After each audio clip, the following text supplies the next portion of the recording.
7. Oke. Jadi V itu 22/7 atau 3,14 ya kalau dibulatkan. MR seperti biasa kaitannya dengan berat molekul. Kalau R tetapan gas, suhu dalam Kelvin ya, perhatikan. Jadi kecepatan rata-rata secara kaitannya dengan termodinamika statistik ya, nanti akan diperoleh persamaan sebagai berikut. Kemudian ada juga kecepatan yang paling mungkin. Oke, artinya kecepatan di mana probabilitas daripada partikel tersebut paling banyak. Nah, nilainya itu nanti akan sama dengan akar 2 RT dibagi MR. Kan antara mirip kan ya? Oke. Jadi nilai yang jumlah yang paling mungkin, artinya yang jumlah partikelnya memiliki kecepatan tersebut, kira-kira seperti itu. Jadi sekali lagi, distribusi partikel yang memiliki kecepatan yang nilainya yang paling banyak, kira-kira yang jumlah partikel yang paling banyak, yaitu adalah dikenal sebagai kecepatan yang paling mungkin. Artinya probabilitasnya yang paling besar, yang dinyatakan sebagai yaitu kecepatan rata-rata P, itu paling mungkin. Ya, yang nilainya adalah 2 RT per M. Nah, kalau kita perhatikan nilainya, ini kan sesuai dengan distribusi Boltzmann. Nah, kecepatan yang paling mungkin lebih kecil dibandingkan dengan kecepatan akar kuadrat rata-rata. Oke. Oke, kecepatan akar kuadrat rata-rata. Nah, kalau yang kecepatan rata-rata, kita bisa lihat distribusinya. Oke. Nah, biasanya ada di antara. Jadi ada di antara kecepatan yang paling mungkin dan kecepatan akar kuadrat rata-rata. Karena kalau 8 dibagi 3,15 berapa? Nah. Oke, 8 dibagi dengan 3,14 ya kira-kira 2,5. Oke. Kira-kira 2,5. Jadi ini nilainya kira-kira kalau kita perhatikan yaitu akar 2,5 ya 5 lah kira-kira itu RT dibagi MR kira-kira gitulah ya. Oke. Jadi saya ulang sekali lagi, kecepatan yang kaitannya dengan rata-rata berarti kecepatannya dirata-ratakan kan kira-kira gitu ya. Nah, kecepatan rata-rata itu ternyata berada di antara besar kecepatan yang paling mungkin dan kecepatan akar kuadrat rata-rata, kira-kira segitulah ya. Nah, yang dimaksud dengan seperti itu adalah kalau saya gambarkan Boltzmann-nya, ini adalah kecepatan, ini adalah jumlah molekul kaitannya dengan jumlah yang paling banyak gitu ya. Oke, jumlah molekul yang paling banyak, distribusi Boltzmann-nya adalah seperti itu misalkan, maka ini adalah kaitannya dengan kecepatan yang paling mungkin, sedangkan daerah sini adalah kaitannya dengan kecepatan rata-rata, sedangkan di daerah sini adalah kecepatan akar kuadrat RMS ya, akar kuadrat rata-rata, kira-kira begitu deh. Oke. Jadi kalau lihat dari distribusinya, jadi molekul yang paling banyak memiliki kecepatan di daerah sini, yaitu dikenal sebagai kecepatan yang paling mungkin. Ini kan kaitannya dengan laju ya. Oke. Sedangkan kecepatan rata-rata ada di daerah antara kecepatan yang paling mungkin dengan kecepatan akar kuadrat rata-rata. Nah, yang paling besar kecepatannya adalah yaitu RMS, yaitu kecepatan akar kuadrat rata-rata yang diturunkan dari teori kinetika gas berdasarkan gas ideal. Kira-kira seperti itu tambahannya ya. Oke. Bisa ngerti maksud saya ya? Nah, kalau misalkan saya punya 10 partikel, anggap aja partikel 1, 2, 3, 4, 5, 6, 7, 8, 9, 10 misal. Saya punya partikel 10. Ada yang besarnya anggap aja ini per meter per detik 5 misalkan, ini 5, ada 4, ada 3, ada 5, ada 6, ada 7, ada 6, ada 5 misalkan, ada 5. Oke. Lo bisa kelihatan contoh apa namanya? Slide saya, Dek? Bisa, Pak. Kelihatan, Pak. Nah, kalau saya punya 10 partikel, berapa besaran PP atau besaran yang paling mungkin, kecepatan yang paling mungkin berapa, Dek, nilainya?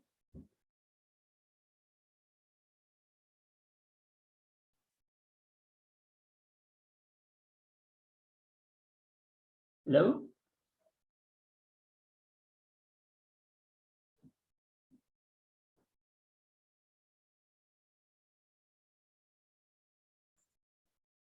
Halo, 5 Dek? ya, Pak. 5, ya, yang jumlah partikelnya paling banyak kan ya. Oke, ada berapa partikel yang memiliki kecepatan 5? 1, 2, 3, 4, 5. Yang lainnya kan 6 hanya 2 partikel, 7 hanya 1, 3 hanya 1, oke? 4 hanya 1. Jadi kecepatan yang paling mungkin adalah 5. Oke. Sedangkan kecepatan rata-ratanya berapa, Dek? Kecepatan rata-ratanya berapa?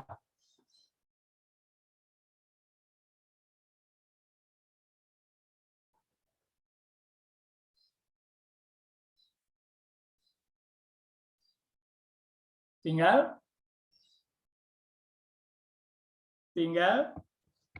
jumlahkan semua kecepatan dibagi dengan jumlah partikel. Benar nggak, Dek? Ya, Pak. Oke, berapa nilainya? Ya, bisa dihitung sendiri kan? Oke. Nah, namun berdasarkan persamaan dinyatakan sebagai berikut ya, yaitu 8 RT dibagi VMR. Itu kecepatan rata-rata. Oke, kalau kecepatan akar kuadrat rata-rata berapa nilainya? Berapa, Dek? Nanti tinggal ngitung saja kan ya, kalau kecepatan rata-rata kan, tinggal dijumlahkan semuanya ini dibagi dengan 10 kan, kira-kira segitu kan ya. Oke, sekarang kecepatan akar kuadrat rata-rata. Berapa nilainya, Dek? Bagaimana persamaannya?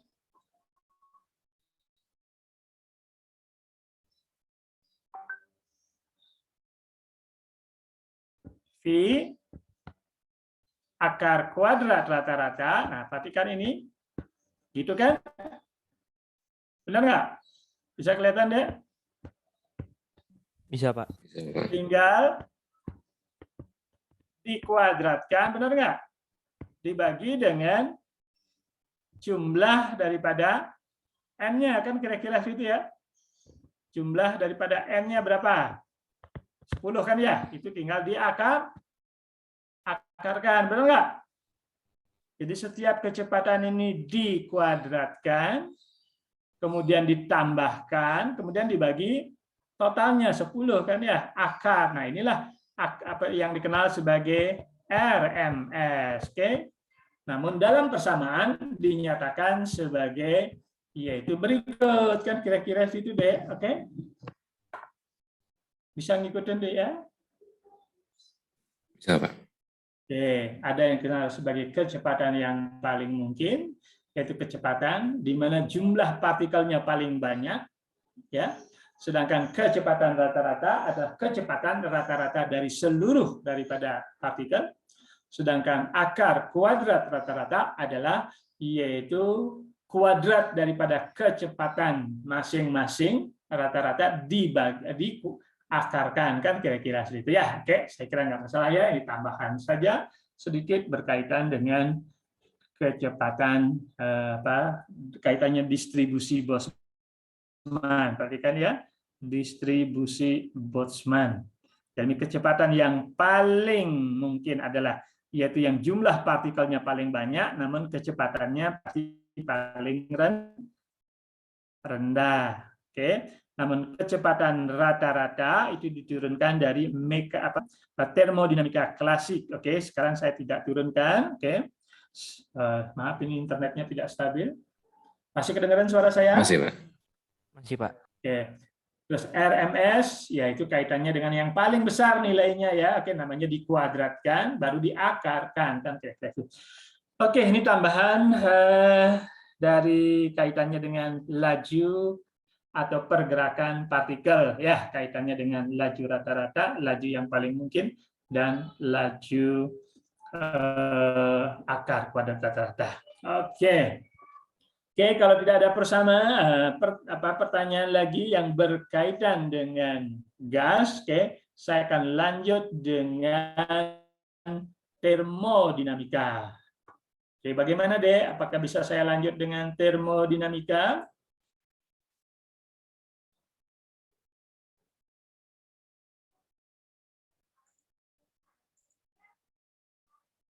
Bisa, Pak. Saya, oke, sebentar. Oke, saya stop dulu. Nah, ini konsep termodinamika cukup banyak ya, dan itu memang dan penting sekali karena kadang-kadang kalau kita salah konsepnya ya dalam perhitungan juga akan salah. Saya share dulu slide-nya.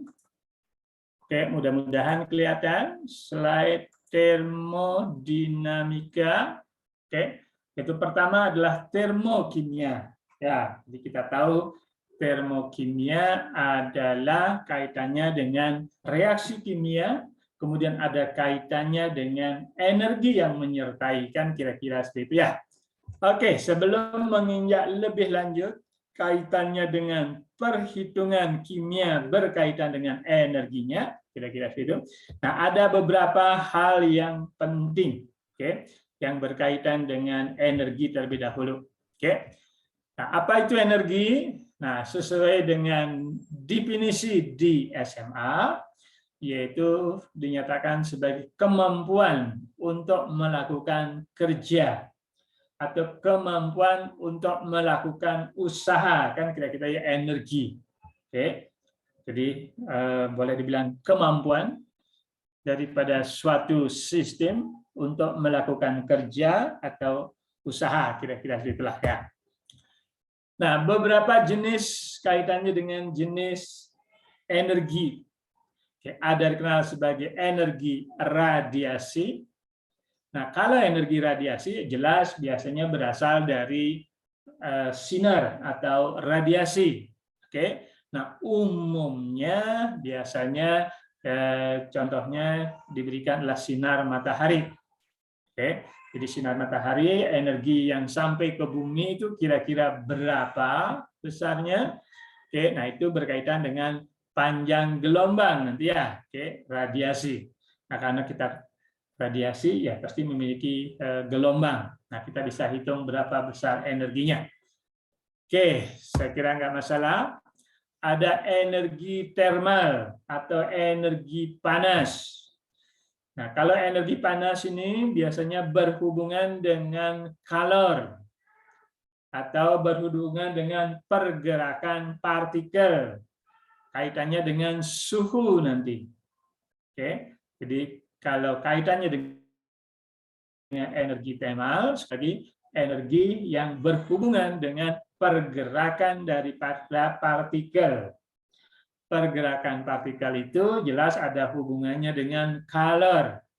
Dan kalor itu ada hubungannya dengan suhu nanti ya. Oke.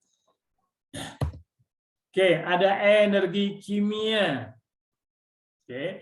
Nah, energi kimia tentu berkaitan dengan energi yang terikat di dalam suatu partikel. Energi yang terikat dalam suatu materi. Nah, yang kaitannya di sini adalah yaitu energi ikatan. Oke, energi ikatan. Nanti kita khusus belajar mengenai energi kimia. Jadi sekali lagi, energi kimia adalah energi yang tersimpan di dalam suatu materi. Nah, tersimpannya bagaimana? Yaitu berkaitan dengan ikatan kimia. Baik, sebagai contoh misalkan, kalau saya punya adik, kalau makan nasi, nasi itu kan karbohidrat ya. Nah, karbohidrat itu terdiri dari glukosa ya, benar ya, glukosa. Oke.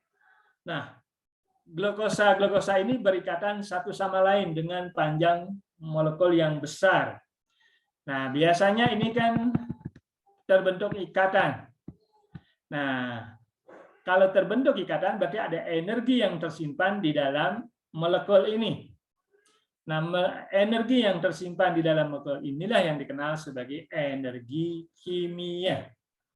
Oke, jadi sekali lagi, makanya di dalam kalau kita makan nasi, ya makan apapun lah gitu, oke, biasanya kita menghasilkan energi, ya.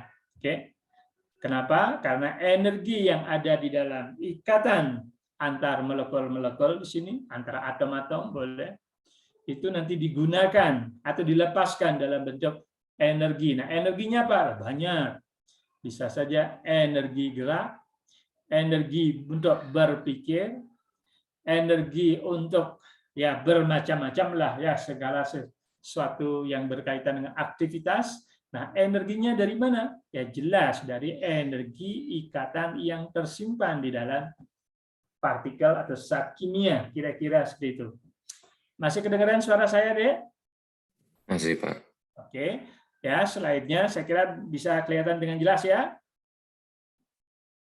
Bisa, Pak. Oke, jadi energi kimia, oke, saya kira nggak masalah. Nanti khusus belajar mengenai energi kimia atau ikatan kimia. Oke, berikutnya ada energi nuklir. Oke, nah kalau energi kimia jelas berkaitan dengan berkaitan dengan elektron terluar ya. Oke, apakah kaitannya dengan energi ikatan ion, ikatan kovalen, pernah dengar ya? Kemudian ikatan logam, ada ikatan hidrogen dan seterusnya. Semuanya itu berkaitan dengan elektron valensi. Apa itu elektron valensi? Nah, sudah kita belajar di struktur atom. Nah, ini semuanya berkaitan. Oke. Nah, sekarang energi inti atau energi nuklir. Nah, jelas ini energi yang tersimpan atau berkaitan dengan inti daripada suatu atom. Oke.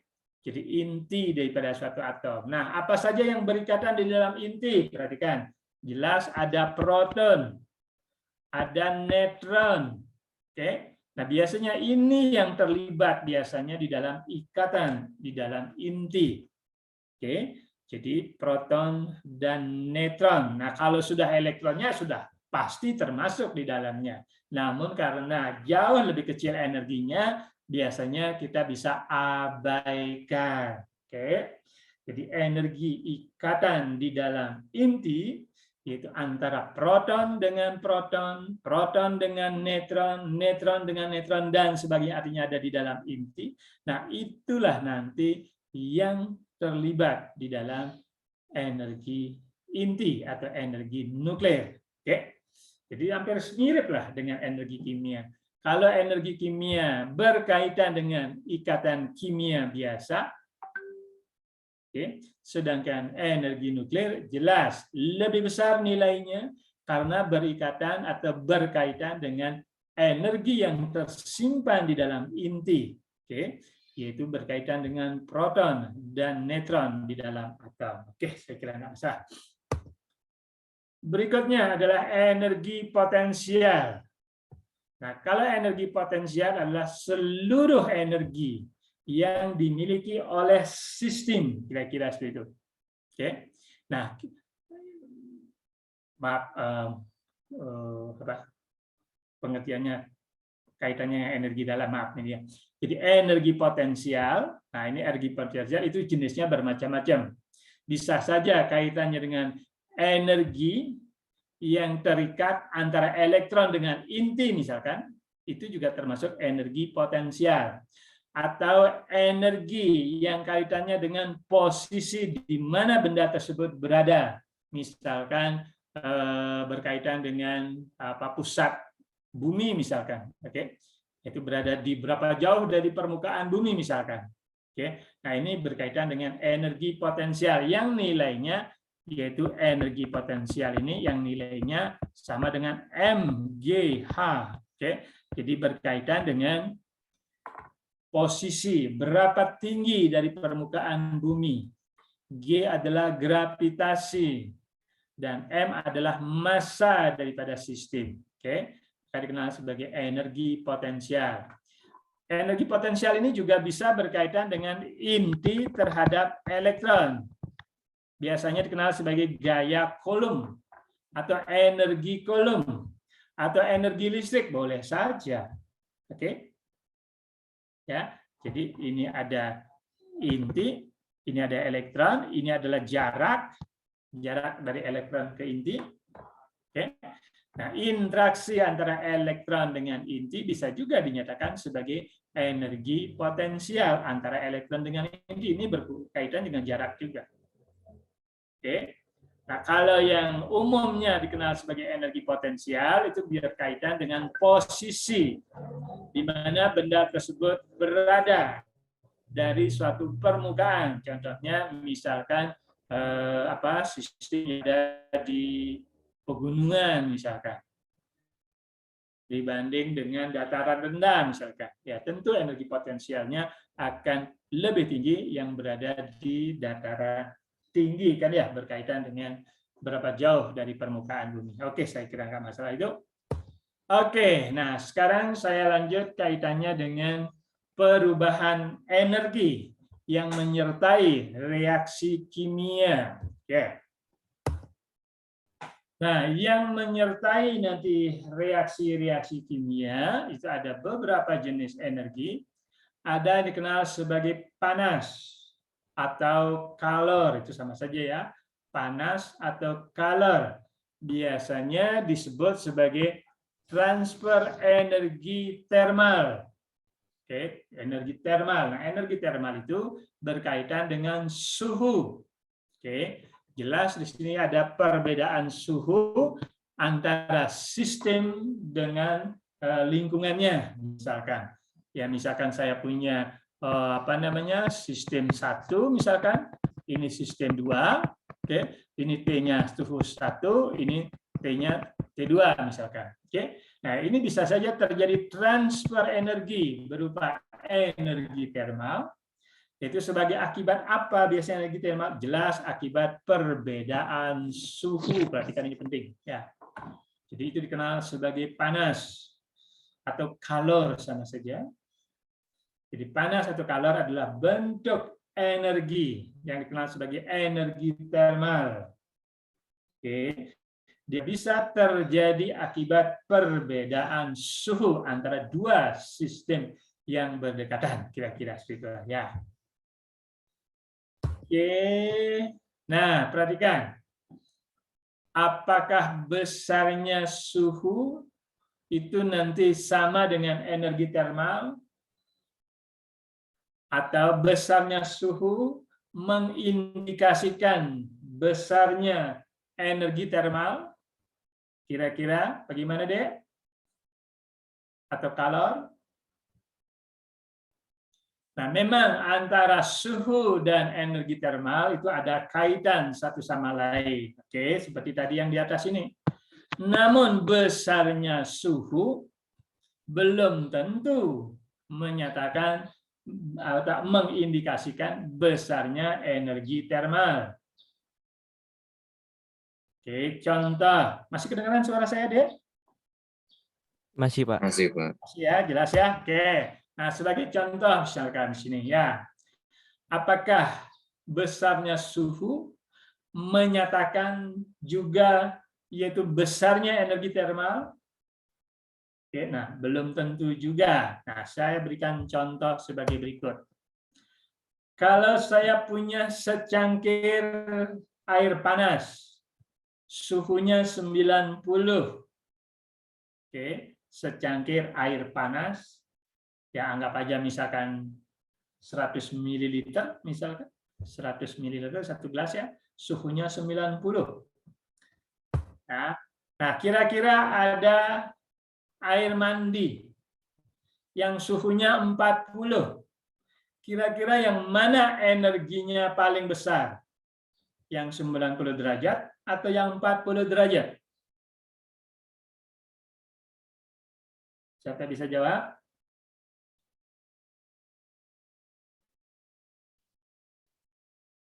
Ayo. Kira-kira yang mana energi termal atau energi lah yang dimiliki di antara dua tersebut yang lebih besar? Apakah suhu yang 90 derajat lebih besar atau suhu 40 derajat lebih besar?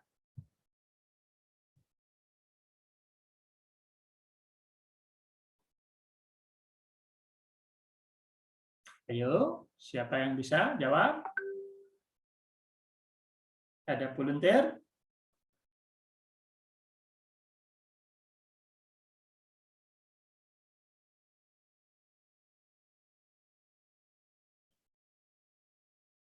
Ayo deh, siapa yang bisa, maksudnya bisa mengasih komentar?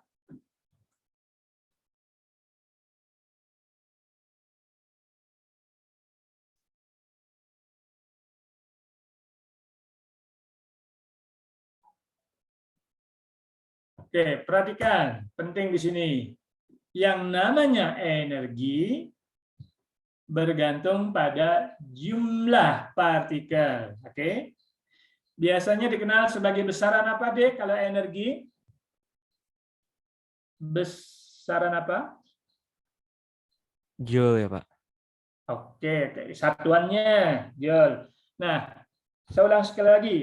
Oke, kalau energi berkaitan dengan jumlah partikel, benar nggak?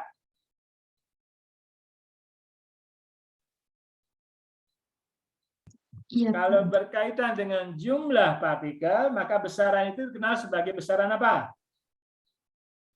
Ingat di awal kuliah?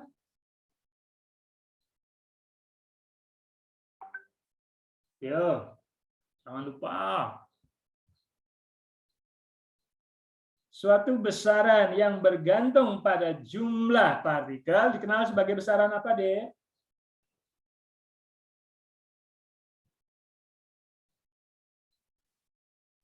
Skalar. Skalar. Coba lihat slide saya di depan di awal-awal kuliah, ya. Suatu besaran, contohnya adalah energi, bergantung daripada jumlah partikel. Nah, contoh seperti energi tersebut atau besaran yang bergantung pada jumlah, maka besaran tersebut dikenal sebagai besaran apa? Ayo, jangan lupa. Ekstensif bukan Pak? Oke. Ekstensif, besaran ekstensif ya. Contohnya volume ya, sudah pastikan ya sesuai dengan Avogadro bahwa volume suatu gas berbanding dengan jumlah partikel. Energi juga seperti itu. Tekanan juga seperti itu ya. Oke. Nah, kalau temperatur, nah, temperatur contohnya titik leleh, titik didih. Oke. Bergantung pada jumlah partikel enggak?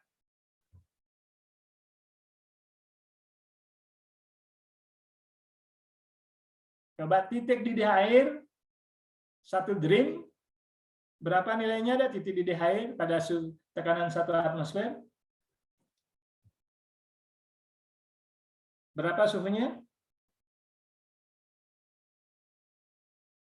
Halo?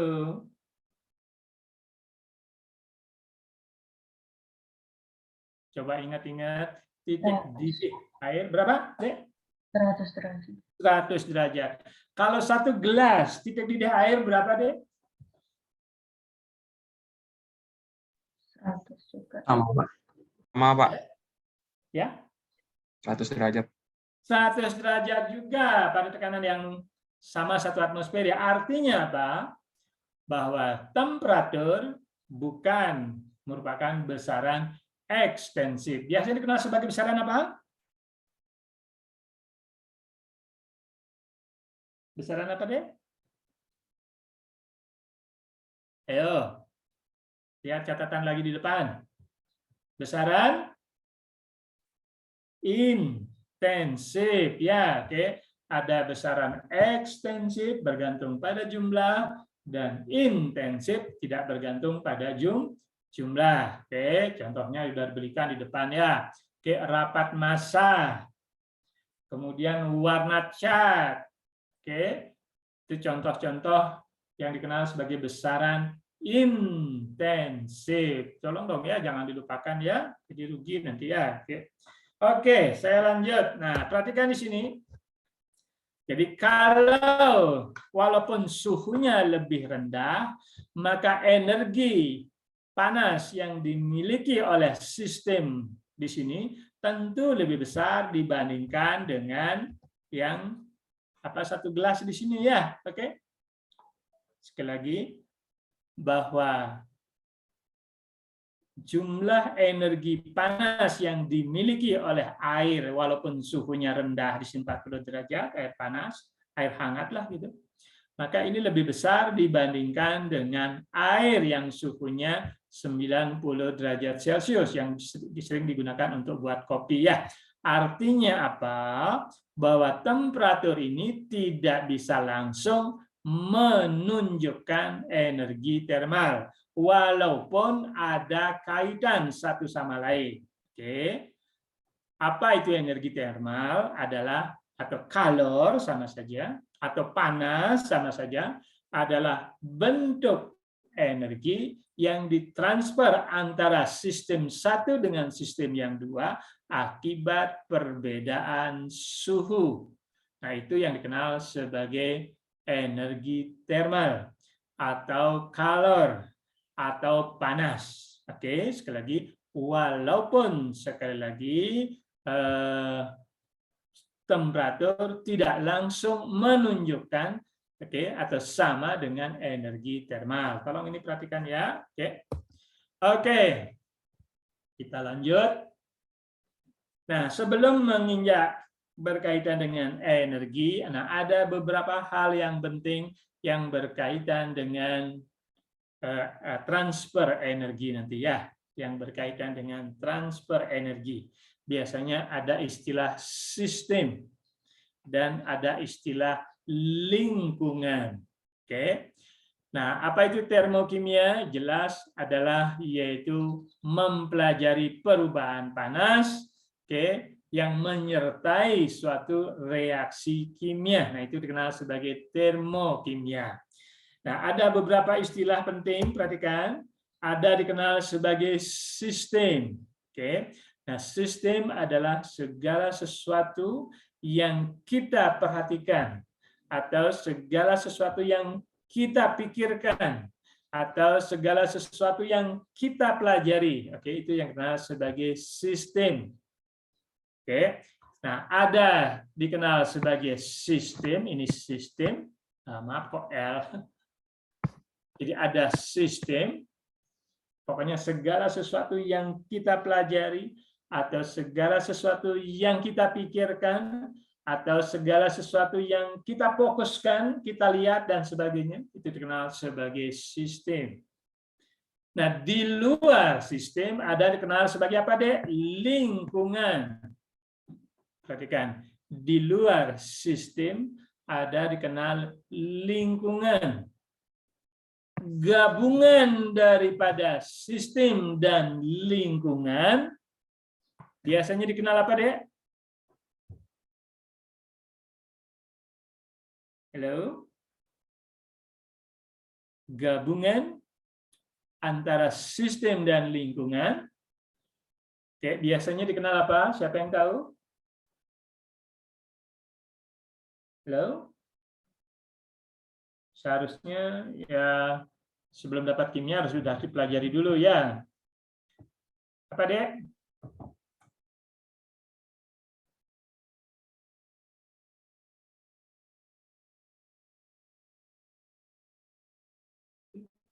Masih kedengaran suara saya? Masih, Pak. Oke, apa gabungan daripada sistem dengan lingkungan?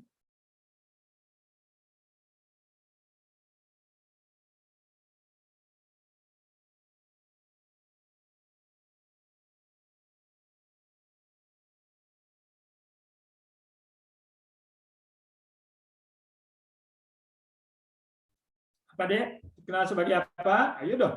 Kok lama banget? Universe ya, Pak. Oke, Alam apa semesta, itu Pak. universe? Di-Indonesiakan saja, apa? Alam semesta, Pak. Oke, ya. Oke. Jadi di dalam alam semesta ada sistem dan lingkungan. Contoh misalkan, oke. Nah, di dalam tubuh saya, ya setiap orang punya tubuh. Nah, itu nanti ada tubuh kaitannya dengan sistem. Nah, sistem pencernaan, sistem manusia dan seterusnya kan ya, oke. Nah, di luar sistem itu ada yang dikenal sebagai lingkungan. Oke. Nah, gabungan sistem dan lingkungan itulah yang dikenal sebagai universe atau alam semesta. Oke, kira-kira seperti itu ya. Nah, sekarang kita lanjut. Apakah antara sistem dengan lingkungan ini terjadi transfer energi atau materi? Nah, sekali lagi, berdasarkan apakah antara sistem dan lingkungan itu terjadi transfer energi dan materi? Nah, ada beberapa istilah sistem. Oke, ada beberapa jenis sistem. Ada yang sebagai sistem terbuka. Perhatikan deh, sistem terbuka. Artinya apa? Energi dalam bentuk kalor bisa terjadi transfer antara lingkungan dengan sistem. Oke, ini adalah sistem, ini lingkungannya di luar. Oke, jadi terjadi transfer energi dalam bentuk panas misalkan. Kemudian terjadi transfer materi. Perhatikan ini deh. Oke, contohnya apa? Gelas kimia. Kalau saya gelas kimia, kemudian ada natrium, logam natrium, misalkan anggap ini logam natrium. Oke, logam natrium. Apa yang terjadi? Uap air nanti bisa berinteraksi dengan natrium. Itu bisa meledak nanti ya. Kenapa? Karena ada transfer materi dari luar. Oke. Kemudian kalau dipegang gelasnya, kalau tidak pecah ya, itu terasa panas. Nah, terasa panas artinya apa? Ada energi yang keluar menuju lingkungan. Nah, sistem yang demikian inilah dikenal sebagai sistem terbuka. Oke. Berikutnya ada sistem tertutup. Oke, jadi kalau sistem terbuka, jadi massa atau partikel kaitannya dengan materi bisa ditukar, termasuk juga energinya. Oke, kemudian ada sistem tertutup. Perhatikan, oke, sistem tertutup. Nah, perhatikan kalau saya punya apa namanya? Nah, ini ditutup saja gitu. Oke, kemudian dikasih oksigen saja di sini dengan natrium, apa yang terjadi? Nah, ini juga akan terjadi reaksi, tetapi tidak ada materi yang keluar masuk dari sistem. Oke, tidak ada keluar materi yang masuk atau keluar antara sistem dengan lingkungan, tetapi agak terasa panas ya. Ada rasa panas lingkungannya. Hal ini berarti bahwa terjadi transfer energi, namun tidak terjadi transfer materi. Oke, nah ini dikenal sebagai sistem tertutup. Oke, berikutnya sistem terisolasi. Apa itu sistem terisolasi? Ya jelas kaitannya dengan energi dan materi tidak bisa keluar masuk. Oke, sekali lagi, sistem terisolasi antara energi dan materi tidak bisa keluar masuk. Bisa dicontohkan deh apa sistem isolasi? Kalau tadi terbuka sudah, tertutup sudah, misalkan gelas kimia ditutup sehingga tidak terjadi transfer materi. Oke, nah sekarang terisolasi, contohnya apa deh? Termos. Apa deh? Termos, Pak. Termos. Oke, bisa dibuktikan nggak termos? Apa buktinya termos? Ada punya termos nggak di rumah? Punya, Pak. Punya. Coba bisa dibuktikan. Bagaimana membuktikannya? Benar nggak bahwa itu terisolasi? Namanya terisolasi. Setelah lama masih panas Pak airnya.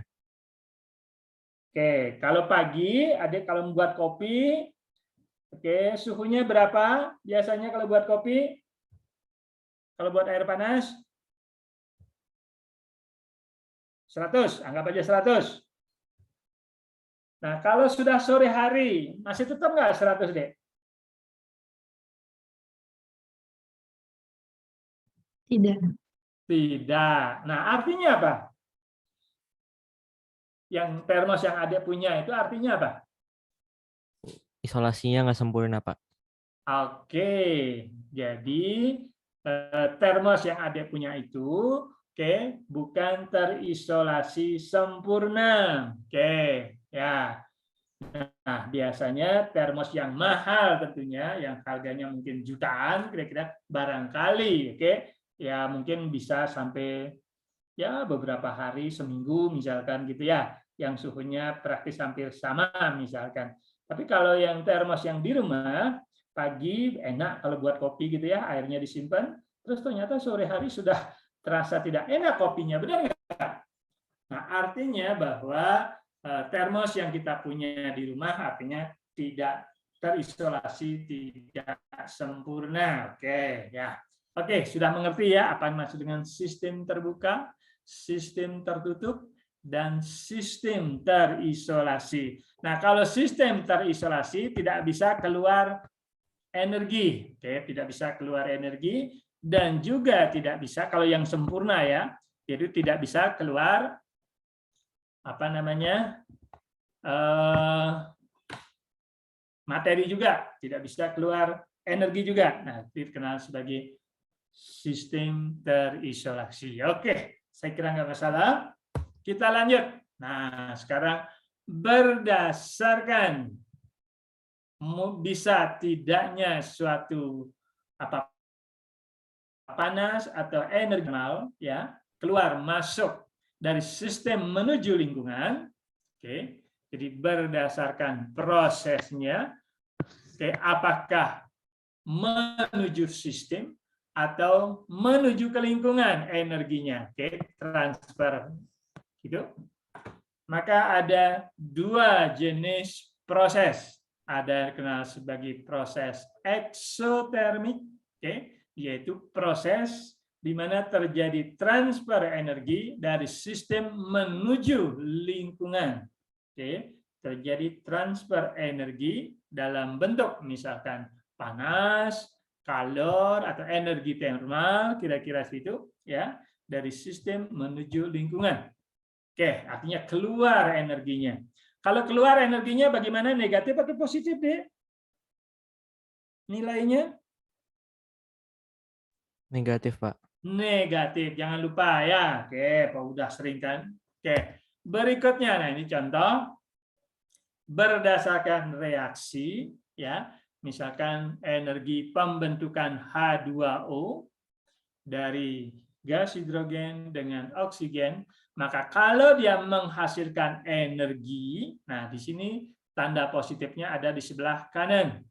Artinya ada keluar energi, oke, menuju lingkungan. Kalau diperlukan energi, berarti energinya ada di sebelah kiri. Oke, jadi supaya reaksi terjadi, maka diperlukan energi. Nah, itu berdasarkan proses itu dikenal sebagai proses endotermik. Oke, ini adalah beberapa proses eksotermik ya, keluar energinya, perhatikan. Oke, energi pembentukan. Oke, berarti dia negatif nanti nilainya. Kemudian dari gas menjadi cair, dari gas menjadi cair, perhatikan ini deh, juga dikeluarkan energi, jadi negatif energinya. Dari gas menjadi cair dikenal sebagai apa deh? Halo? Pengembunan. Pengembunan, oke. Kondensasi, oke ya, kondensasi, pengembunan sama saja ya. Oke. Oke, nah berikutnya proses endotermik.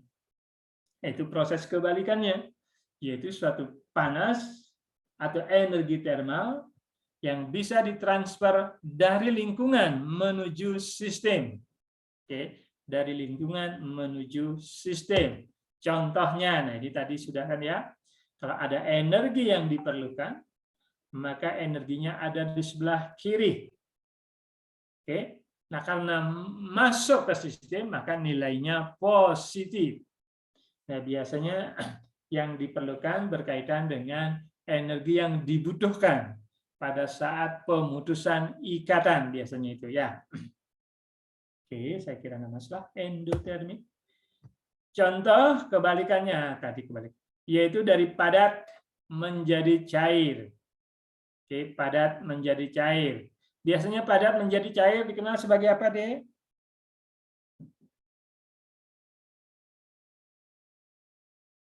Mencair, Pak. Mencair, oke, mencair, fusion, apa namanya, meleleh juga boleh, ya. Oke, kalau padat menjadi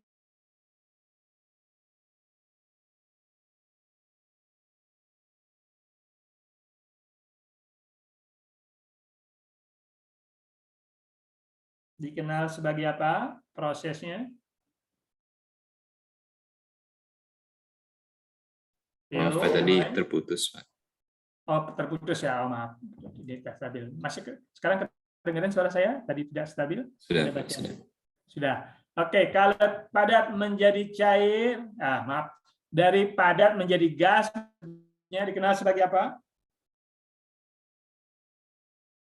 Menyublim, Pak, sublimasi. Menyublim atau sublimasi, oke. Proses sublimasi. Nah, kalau lihat proses sublimasi, energinya positif atau negatif? Endoterm atau eksoterm?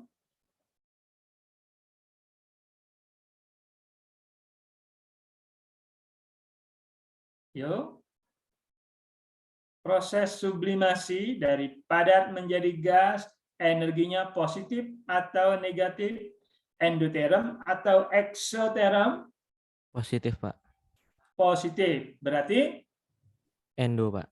Endo. Oke, ya gampang kan ya? Oke. Oke, nah ini kaitannya dengan diagram energi. Oke, diagram energi. Nah, dari apa namanya pembentukan, yaitu dari H2 dan O2, oke, menghasilkan H2O dalam keadaan standar ya. Oke, air kan cair dalam keadaan standar ya.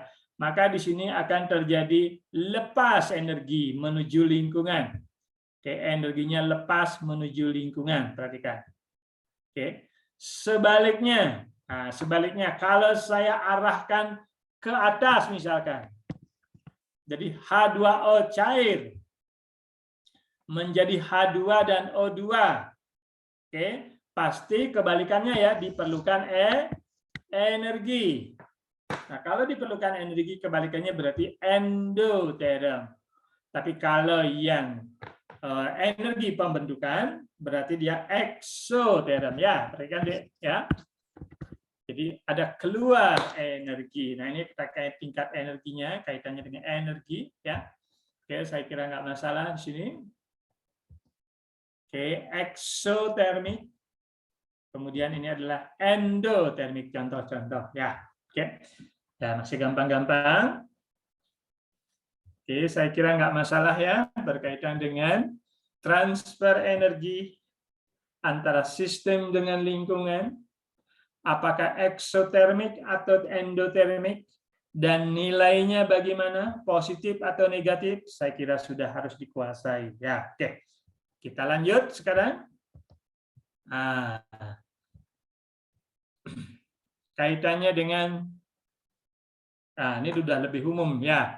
Termodinamika. Oke, termodinamika adalah suatu pengetahuan yang mempelajari yaitu konversi panas menjadi jenis panas atau jenis energi yang lain. Oke, itu berlaku lebih umum ya, yaitu suatu studi yang mempelajari perubahan energi dari suatu bentuk ke bentuk yang lainnya, kira-kira. Makanya ada dinamik. Oke, dinamik artinya perubahan. Oke, termo kaitannya dengan energi. Jadi perubahan energi.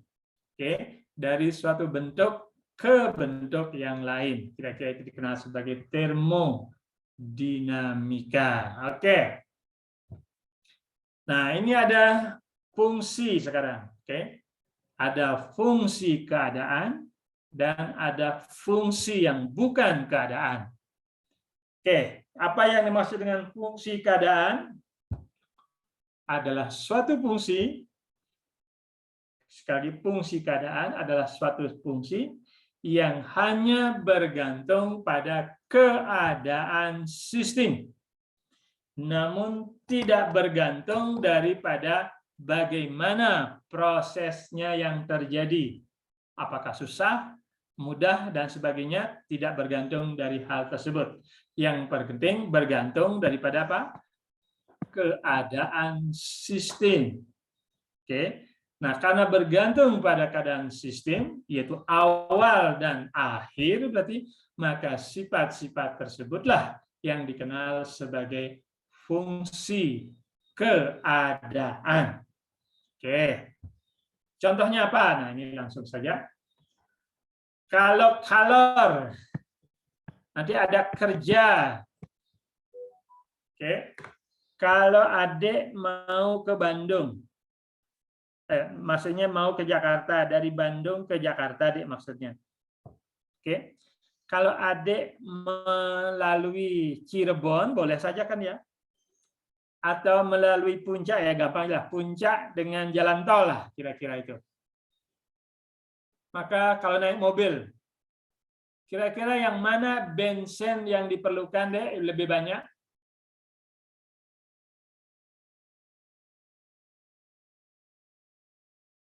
Halo? Yang lintasannya lebih jauh. Lintasannya lebih jauh. Apakah selalu seperti itu? Tidak, tergantung. Oke, nah boleh aja bilang, oke, bensin yang diperlukan lebih banyak pasti melalui Cianjur atau via Puncak misalkan ya, benar nggak? Dibanding jalan tol. Benar nggak? Ya, Pak. Oke. Nah sekarang, karena ada kan naik mobil ceritanya. Kira-kira sampai di Jakarta, mana terasa lebih capek, jalan tol atau jalan lewat Puncak? Padahal sama saja kan ya, menuju Jakarta, misalkan menuju Monas, misalkan dari Bandung. Sama posisinya. Misalnya Bandung ITB misalkan, menuju Monas. Perasaan yang paling enak, maksudnya tidak terasa capek, kurang capek misalkan. Kira-kira yang mana? Efektif naik tol. Efektif naik tol. Nah, perasaan yang apa? Masih enak dan sebagainya itu kaitannya dengan kerja yang diperoleh. Oke, kerja yang diperoleh selama proses. Sedangkan bensin yang diperlukan itu kaitannya dengan energi yang diperlukan. Oke, pada satu proses. Nah, perhatikan. Karena ini tidak sangat bergantung pada proses, jadi kalor dan kerja bergantung pada proses, maka Q dan W ini bukan fungsi keadaan. Bisa ngikutin, Dek? Bukan fungsi keadaan.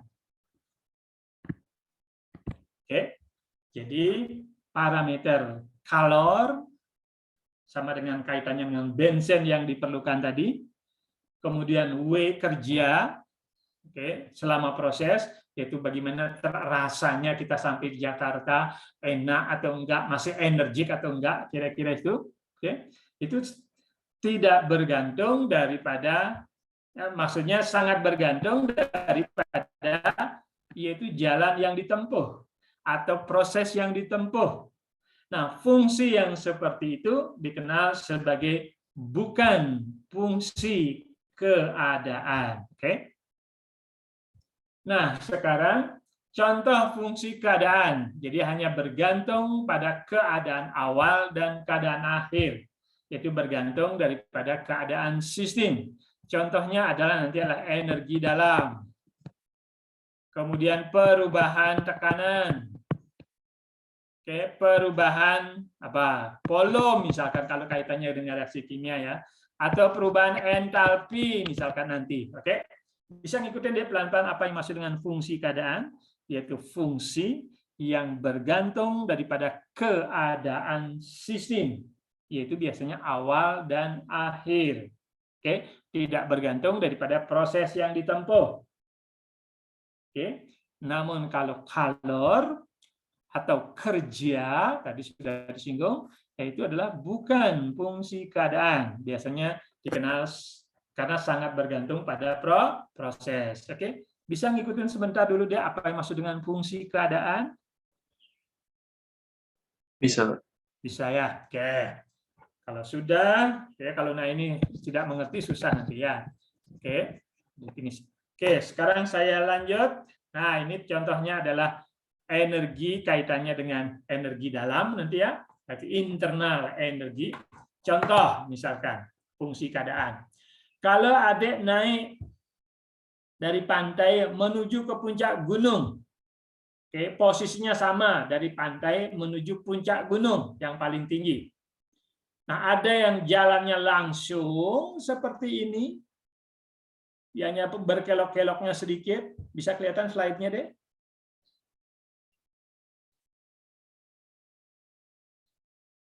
Halo? Terlihat, Pak. Oke, ada yang warna merah ini yang mengelilingi dulu biar tidak capek ya, jadi pelan-pelan naiknya. Kira-kira sudut yang merah. Oke. Jadi sudutnya mungkin tidak terlalu tajam, jadi masih muter-muter dia. Kemudian yang biru langsung dia naik. Oke. Nah, internal energi atau dikenal sebagai energi dalam karena merupakan fungsi keadaan. Nah, berapa energi dalam antara warna biru dengan warna merah, Dek? Sama, oke. Karena energi dalam adalah merupakan fungsi keadaan. Tidak bergantung daripada prosesnya. Nah, sekarang kalau kalor yang diperlukan dari pantai menuju puncak, kalor ya, kira-kira mana energi yang kalor yang diperlukan beda atau sama nggak? Antara warna biru dengan warna merah, bensin yang diperlukan lah kira-kira seperti itu.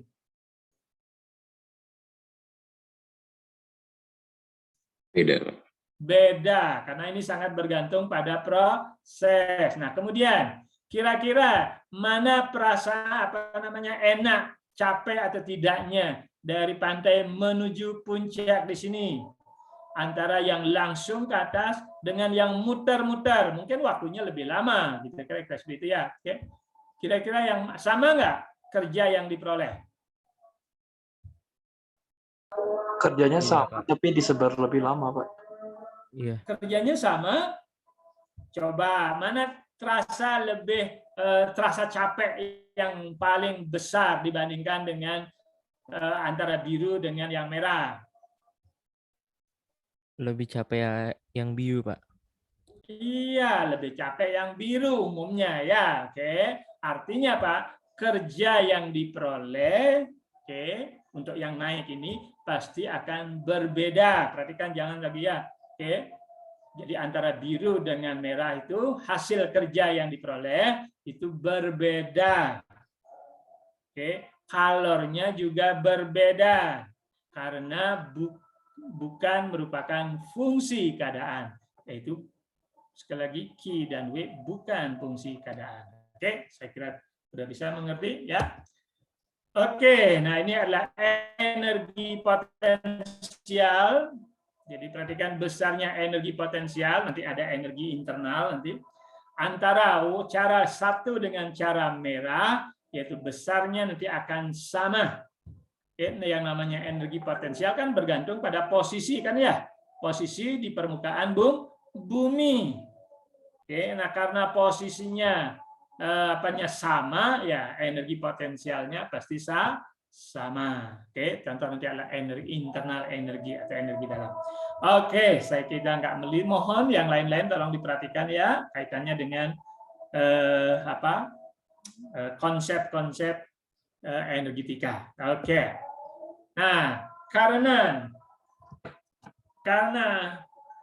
energi kaitannya dengan energi potensial ini bergantung pada awal dan akhir, seperti kan? Maka saya bisa tuliskan besarnya energi di sini, atau energi potensial di sini, atau internal energi, yaitu delta E sama dengan E akhir dikurangi E awal. Perhatikan, ya, oke. E akhir dikurangi E awal. Nah, itu karena fungsi keadaan. Oke. Perhatikan. Contoh adalah tekanan.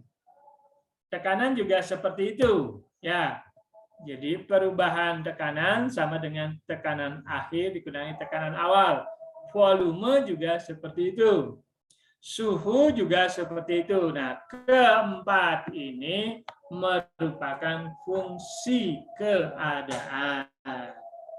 Oke, mudah-mudahan bisa mengerti ya. Nah, yang bukan fungsi keadaan tadi sudah disinggung, walaupun belum diajarkan di sini, yaitu antara kalor dan kerja. Itu bukan fungsi keadaan. Oke, bisa ngikutin deh ya. Pelan-pelan.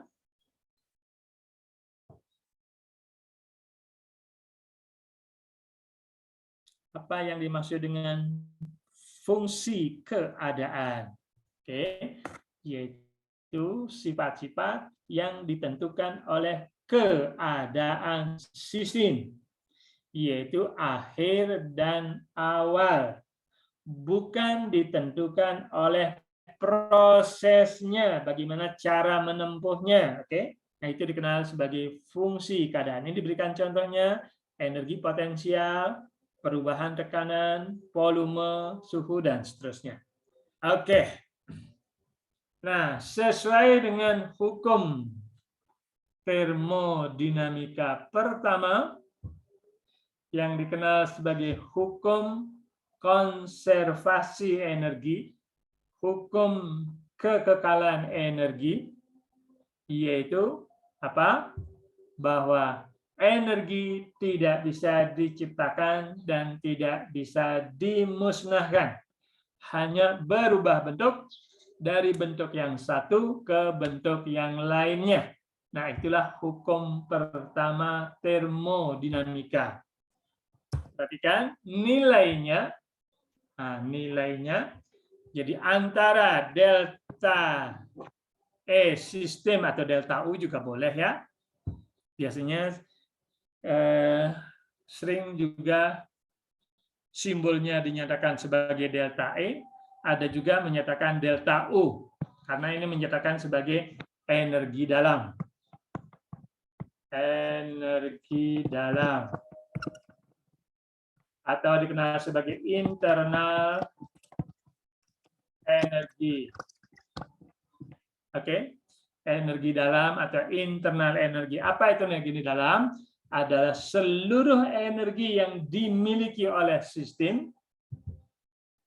Oke, seluruh energi yang dimiliki oleh sistem itu dikenal sebagai energi dalam atau internal energi. Nah, kaitannya dengan hukum termodinamika pertama itu kan ada lingkungan, ada sistem dan lingkungan. Oke, tadi sudah disinggung kalau ini adalah alam, ini adalah sistem, ini lingkungan, maka perhatikan energi yang dimiliki oleh alam semesta itu tetap tidak berubah. Ya, paling-paling berubah antara sistem dengan lingkungan. Oke, paling-paling berubah antara sistem dengan lingkungan, tetapi energi alam semesta itu tidak berubah. Oke, paling-paling berubah dari satu bentuk ke bentuk yang lain, totalnya tidak berubah. Oke. Nah, inilah hukum termodinamika pertama, yaitu hukum kekekalan energi. Kira-kira seperti itu. Oke, atau nah ini sama saja bahwa delta E sistem sama dengan delta E lingkungan. Apa artinya? Kalau energi sistem naik, energi dalam sistem naik, maka energi dalam sistem dalam lingkungan pasti akan turun. Perhatikan. Begitu juga sebaliknya. Oke, saya ulang sekali lagi. Karena alam semesta berlaku hukum kekekalan energi, di mana penjumlahan energi sistem, energi dalam sistem plus energi dalam lingkungan pasti tidak berubah, maka nilainya sama dengan 0. Atau, nah, bisa kita tuliskan ya. Jadi energi dalam dari suatu sistem sama dengan minus energi dalam daripada lingkungan. Apa artinya maksudnya? Kalau energi sistem naik, ya jelas energi lingkungan akan turun. Oke, bisa ngikutin deh maksud saya ini?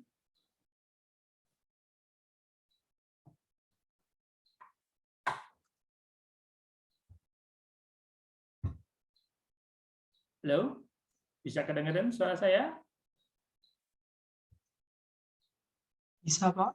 Bisa ya? Oke. Hukum pertama sudah. Nah, ini sebagai contoh.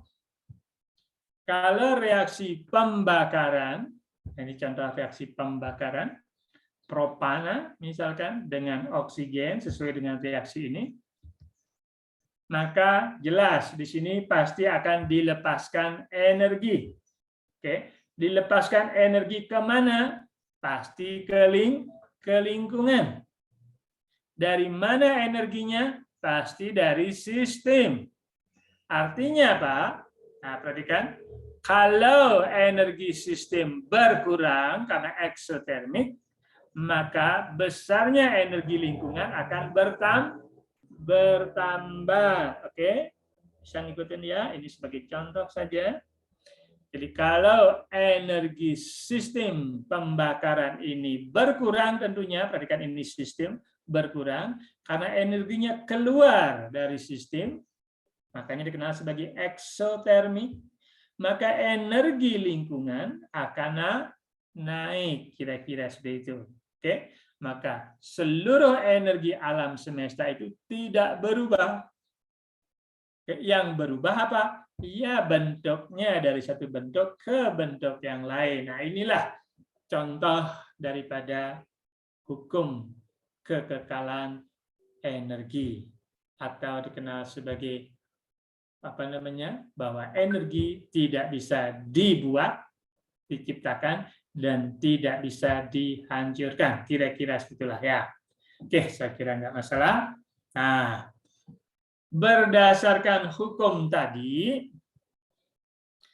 naik turunnya energi dalam atau energi sistem total, sekali lagi, jadi naik turunnya energi yang dimiliki oleh sistem total semua, yang dikenal sebagai internal energi, tadi sudah ya.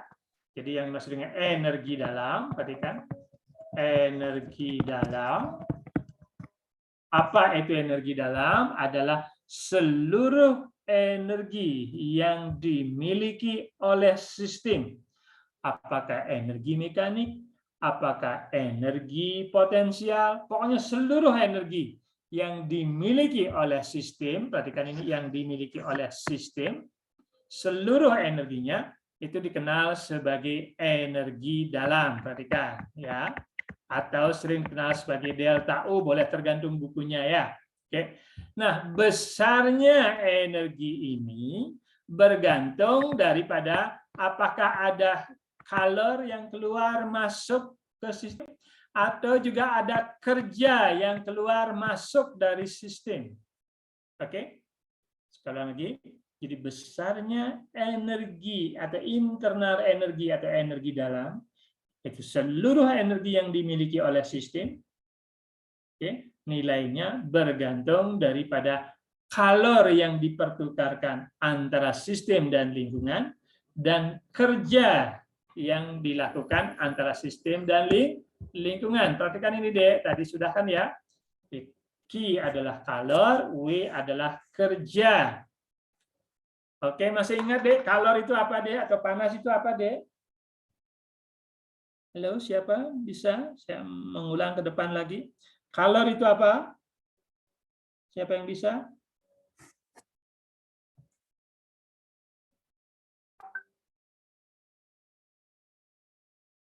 Halo? Kalor itu apa? Tadi sudah, jangan dilupakan dong ya. Apa deh? Masih ingat kalor? Atau panas? Atau energi termal? Tadi sudah kan ya? Oke. Yang dimaksud dengan Q itu adalah kalor, atau panas, atau energi termal, itu kan sama saja kan? Apa itu, Dek? Energi yang berpindah dari suhu tinggi ke rendah. Oke, ya. Jadi energi yang ditransfer antara sistem dengan lingkungan akibat apa deh tadi? Perbedaan suhu itu yang penting ya. Oke. Tadi sih sudah dari suhu tinggi ke suhu rendah. Oke. Jadi sekali lagi kalor atau panas atau energi termal dalam ini dikenal sebagai Q gitu ya. Oke. Itu adalah energi yang ditransfer dari sistem ke lingkungan atau sebaliknya dari lingkungan ke sistem akibat perbedaan suhu. Itu yang penting. Oke, kalau energi dalam adalah seluruh energi yang dimiliki oleh sistem, apapun energinya yang dimiliki oleh sistem, tadi itu dikenal sebagai energi dalam. Nah, sekarang kerja itu apa, Dek? Kerja. Siapa yang bisa? Kerja.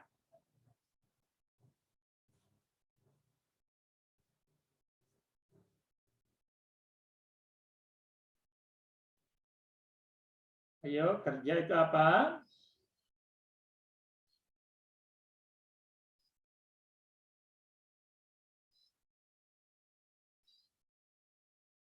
Yo, siapa yang bisa kerja?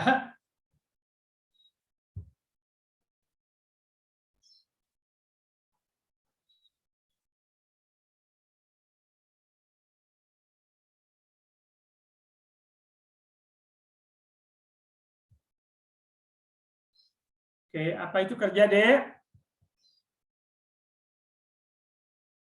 Yuk.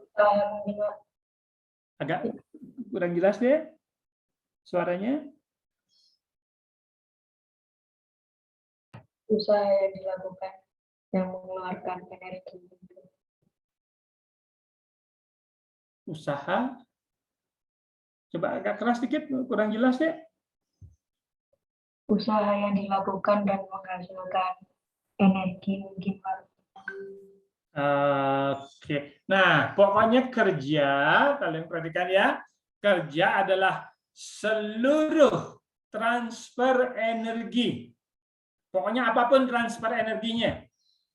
Oke. Namun bukan oleh perbedaan suhu. Itu dikenal sebagai kerja. Oke.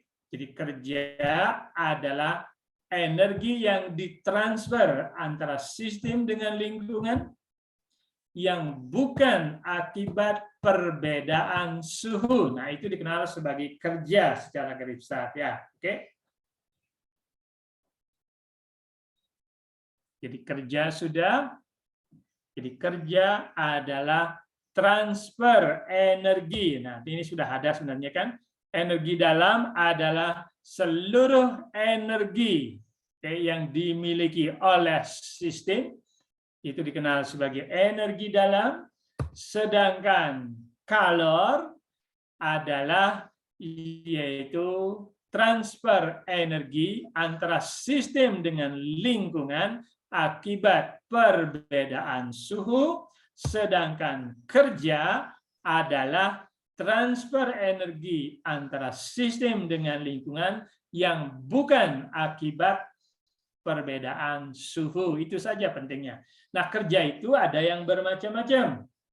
Ada kerja mekanik, ada kerja listrik, ada kerja permukaan, pokoknya banyak ya yang namanya kerja itu banyak jenisnya.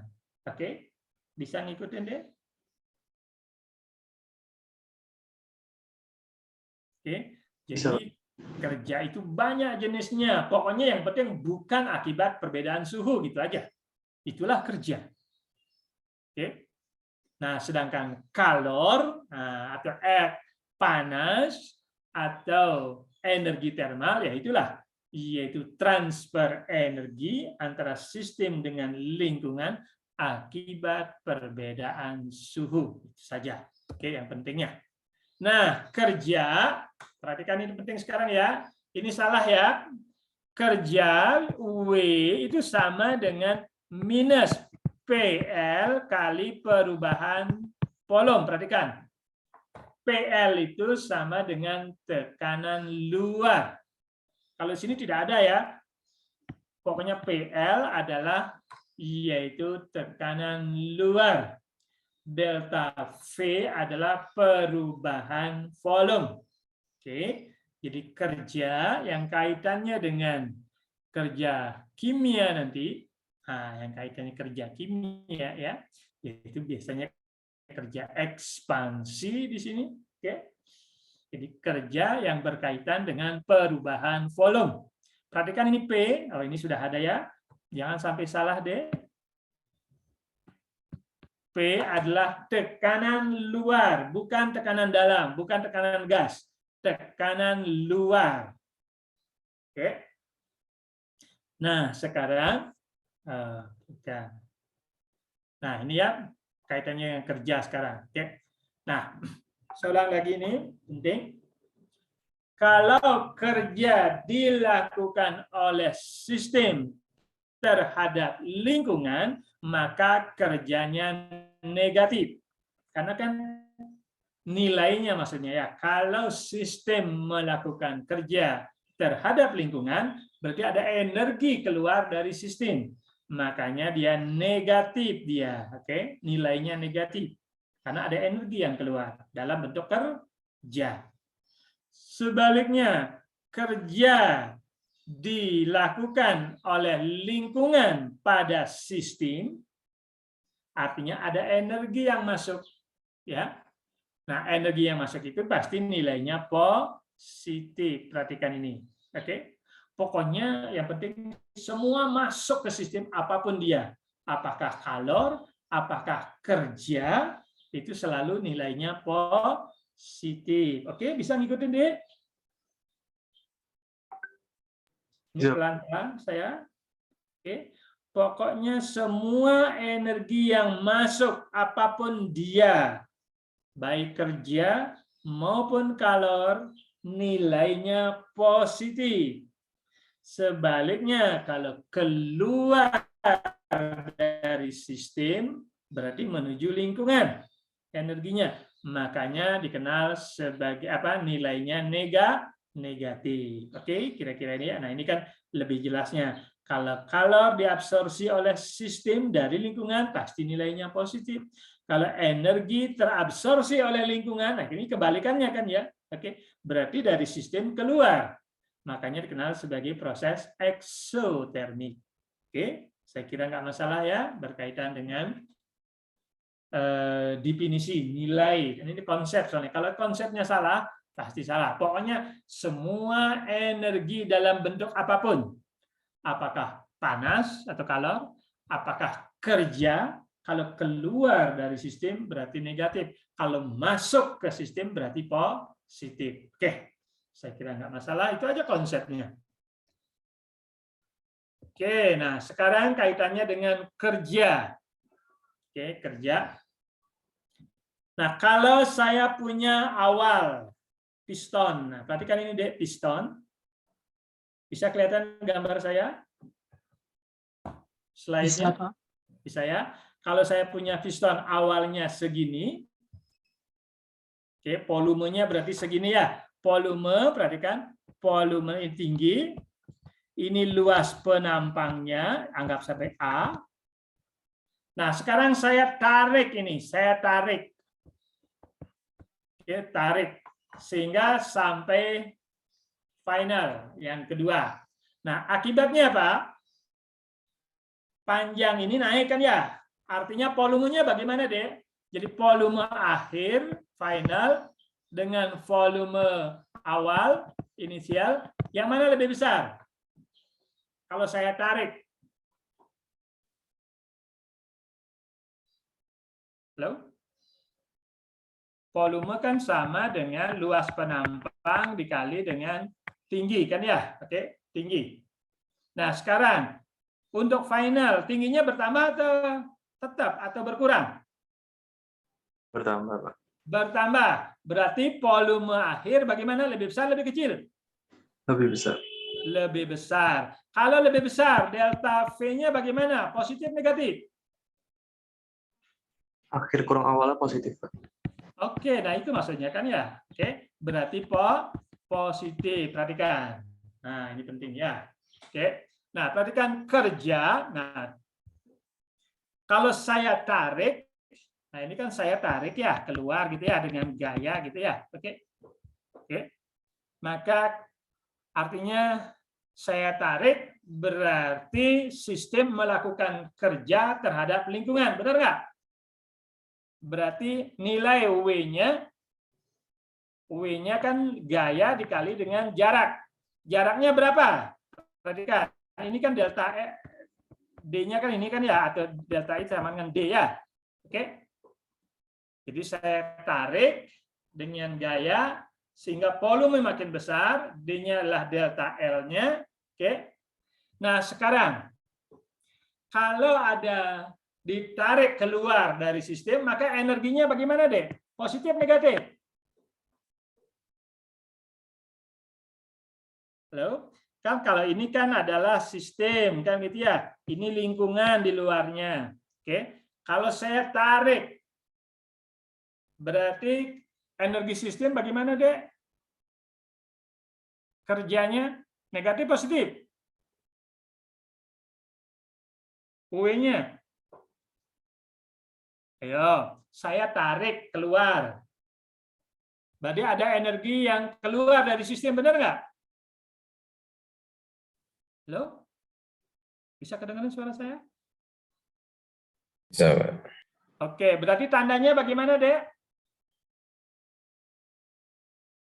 Tandanya bagaimana? Negatif, positif? Ayo, kalau Negatif, saya tarik dari sistem, jadi sistem melakukan kerja terhadap lingkungan. Berarti W-nya positif, negatif, Dek? Negatif, Pak.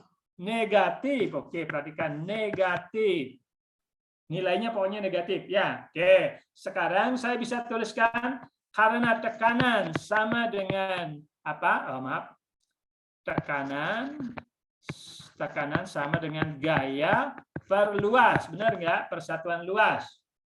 Sehingga saya bisa tuliskan di sini, yaitu tekanan kali luas penampang kali delta D. Nah, delta D kan sama dengan delta L, benar nggak? Sehingga saya bisa tuliskan di sini P kali delta P, benar nggak? Oke. Ya, Pak. Ini kaitannya dengan tekanan luar. Perhatikan, ini tekanan luar, ini tekanan dalam. Gas, anggap aja gas, tekanan luar. Nah, sekarang berarti nilai W negatif. Oke. Nah, sekarang delta P ini kan positif. Perhatikan ini, delta P kan positif. Kalau tekanan negatif, positif, Dek. Kalau tekanan positif, negatif? Positif. Positif. Nah, kan nggak mungkin tekanan ada negatif ya. Positif. Nah, kalau positif kali positif bagaimana? Positif juga.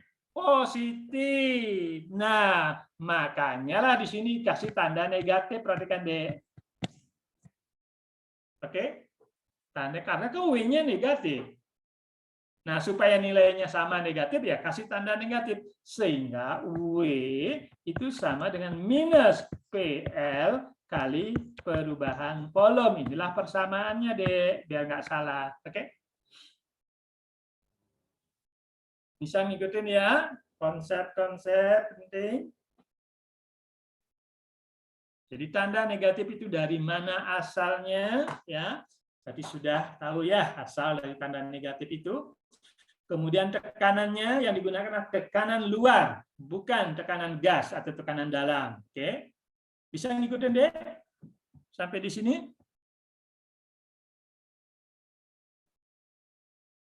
Bisa, Pak. Oke, ini soalnya konsep ya. Kalau konsepnya salah, ya menghafal saja, jadi percuma. Oke, nah ini saya sekarang ini sudah ada sekarang. Oke. PL ini ya, PL, soalnya tekanan kan ada dua, tekanan gas, tekanan luar. Oke. Nah, kemudian sama saja, oke. Karena ini positif, perhatikan. Karena positif, maka dikasih tanda negatif di sini tadi sudah ya. Oke, maka karena W kaitannya dengan sistem, nanti W-nya kan negatif tadi sudah kan ya. Oke, jadi kerja. Nah, perhatikan ini, kerja bukan merupakan fungsi keadaan. Dan ini penting ini deh, tadi sudah disinggungkan ya. Kerja bukan merupakan fungsi keadaan. Oke. Jadi kerja, perhatikan, tidak sama ya. Jadi tidak sama dengan akhir dikurangi awal, perhatikan. Karena bergantung daripada proses. Oke, bergantung daripada jalan yang ditempuh. Maka ini penting deh bahwa tidak pernah saya menuliskan delta W ya. Oke, biasanya langsung W. Oke, W itu sama dengan minus PL kali delta P, kira-kira seperti itu. Oke, saya kira nggak masalah. Nah, saya punya contoh soal sekarang. Bisa kelihatan contoh soalnya deh? Bisa, Pak. Suatu sampel nitrogen diekspansi dari volume 1,6 liter sampai 5,4 liter pada suhu konstan. Oke, pada suhu konstan. Berapa kerja dalam joule jika gas tersebut diekspansi melawan vakum, artinya tidak ada tekanan. Yang B yaitu melawan tekanan konstan, tekanan luar konstan, yaitu 3,7 atmosfer.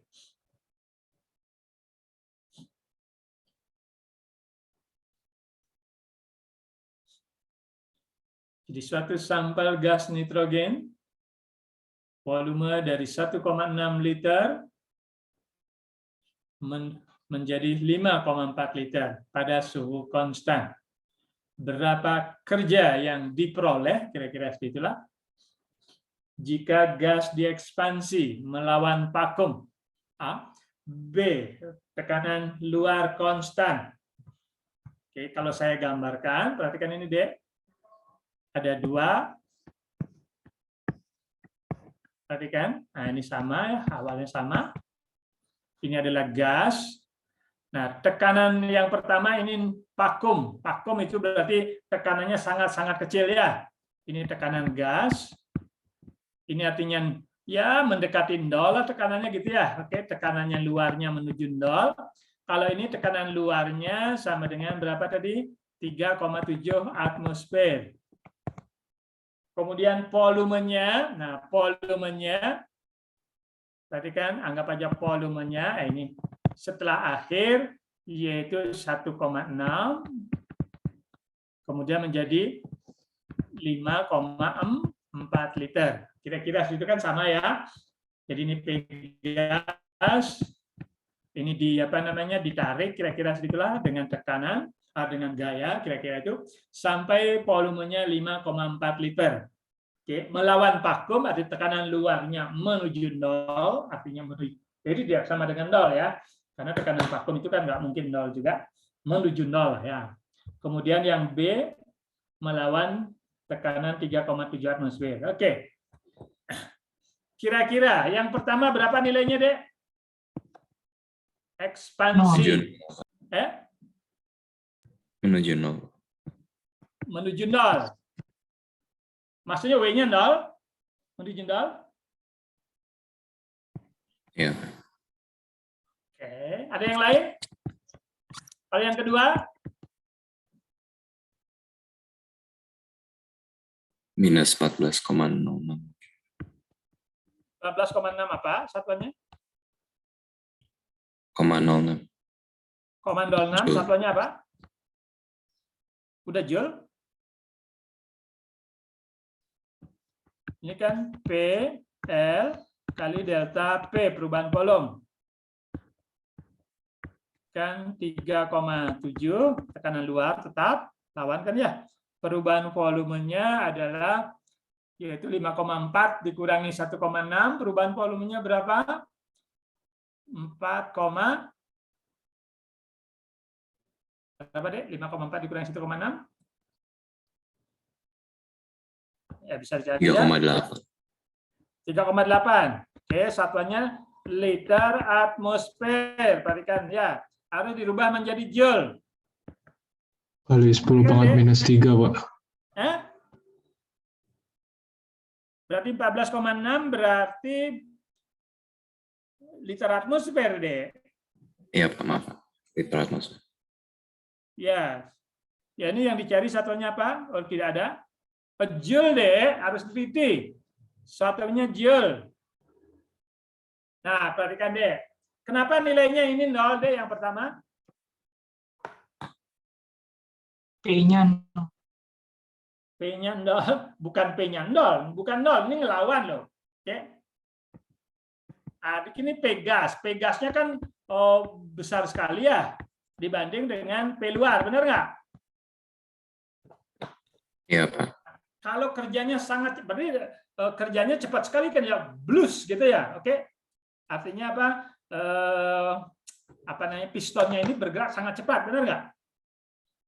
Iya, Pak, karena hampir tidak ada resistansi. Oh ya, kalau bergerak sangat cepat, sama dengan adik disuruh menulis, ya menulis saya belajar kimia jam ini di kelas ini misalkan, dikasih waktu 1 detik, adik bisa menulis nggak? Halo? Coba ditulis. Saya belajar kimia dasar B dari pukul 11 sampai jam 1 di ruang Zoom misalkan gitu. Adik dikasih waktu 1 detik, bisa menulis nggak, Dek? Bisa dibaca nggak tulisannya? Tidak, Pak. Tidak. Kalau tidak bisa dibaca tulisannya, apa artinya? Artinya kerjanya tidak ada, benar nggak? Artinya tidak boleh, kerjanya tidak akan sangat minimum sekali ya. Makanya kerja ini sama dengan 0. Oke? Bisa ngikutin? Bisa, Pak. Itu asumsi dengan vakumnya itu complete vakum ya, Pak. Berarti pressure-nya benar-benar 0. Oke, boleh aja tekanannya itu menuju 0. Oke. Nah, konsepnya ini karena sangat apa namanya? Cepat ya, perubahannya sangat cepat, berarti prosesnya sangat cepat, maka tidak ada hasil yang diperoleh. Oke, karena tidak ada hasil yang diperoleh, ya nilainya 0, kerjanya 0 kira-kira seperti itu. Oke.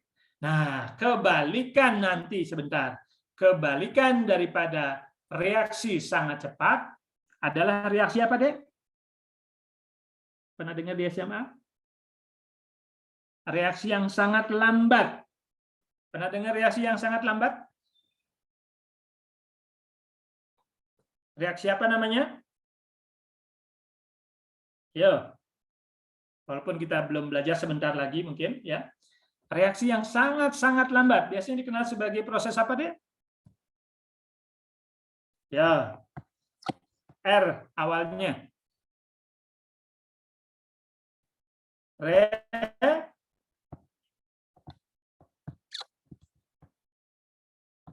Ayo. Reversible.